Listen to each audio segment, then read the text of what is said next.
Whoa, has that happened to you recently? If you've dropped a gas mag, let's talk about the maintenance on today's episode of Tech Tip Tuesday. When your gas mag takes a tumble, there's a couple important things to check. First of all, it's your feed lips.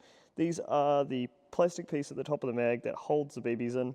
These need to have a little bit of flex in them. That's why they're plastic, so the BB can get picked up by the pistol and feed the next round in.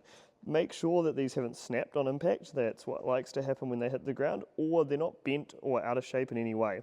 Also check your follower. There's a little notch normally that helps with lock back, so ensure none of those components are broken.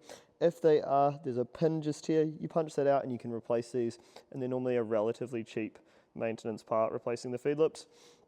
Now if it's not sealing up at all, you've got a few places to check. On most pistol mags, you're going to have the gas release valve here at the top. This here is an independent valve of the main system, and when it's hit by your hammer, it releases some gas.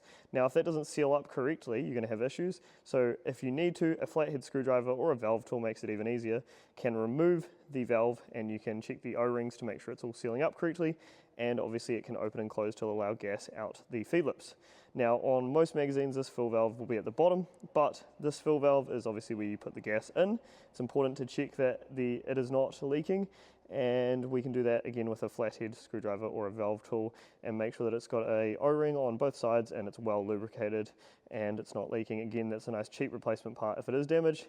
Now the other thing to check on most magazines, this one is a little bit different, but most magazines are going to have a base plate with a screw, and this is going to have a O-ring inside of it. So what we can do is we can back this screw out, ensure the O-ring's intact, add a little bit of silicone oil or grease. The Alapec stuff is great for this, and then make sure that screw is tightened back down again. Normally your fill valve would also be in this base plate, and that's a good way to check it, because a lot of people will think it's the fill valve, but it's actually this external seal around the bottom here, because it does actually get a lot of force when the mag's fully loaded.